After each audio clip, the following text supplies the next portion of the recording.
So நிறைய பேருக்கு business ஆண்டர்பனர் ஆகணும்னா இவ்வளோ வேணும். சார் சொன்ன மாதிரி 500 வேணும், 1000 வேணும், 10,000 வேணும் இல்லை. ஒன்றுமே இல்லாமலே you can became an entrepreneur. கூரையே இல்லாத பிஸ்னஸ். ஒரு எண்ணெய் கடை வச்சிருப்பாங்க, ஒரு சுண்டல் கடை வச்சிருப்பாங்க, ஒரு வடை கடை வச்சிருப்பாங்க. அதெல்லாம் பார்த்துருக்கீங்களா? They are also underpaid. But they are earning more than what you are decide. நீங்கள் எதிர்பார்க்குற 60,000 1 லட்ச ரூபா சம்பளத்தை விட அவன் அதிகமாக சம்பாதிப்பான். பட் ஆனால் அது உங்களுக்கு லைஃப் கொடுக்குமானா கொடுக்காது. ஏன் அதெல்லாம் ஆசைப்பட மாட்டோம்? நம்ம ஏன் பெருசா இருக்கிறது தப்பு இல்லம்மா.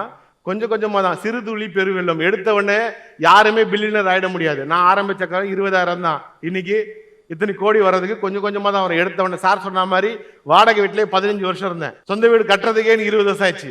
ஆண்டர்பனர் நானு. நம்ம இன்வெஸ்ட்மெண்ட்டை போட்டுக்கிட்டே இருந்தால் மட்டும் தான் பிசினஸ் டெவலப் ஆகும். இன்வெஸ்ட்மெண்ட்ல இருந்து எடுத்துகிட்டே இருந்தா பிசினஸ் டெவலப்பே ஆகாது. நான் ஊரை சுத்தினேன், இல்லைன்னு சொல்லல. ஆனா ஒரு லிமிட்டோட தான். இப்போ வரைக்கும் கரண்ட்ல 2 இன்டர்நேஷனல் டூர் வருஷம் போயிடுவேன், 4 டொமஸ்டிக் போயிடுவேன். காரணம்னா ஃபர்ஸ்ட் நான் ரிலாக்ஸா இருக்கணும். 60 வயசுக்கு அப்புறம் நான் எங்கேருந்து போக முடியும்?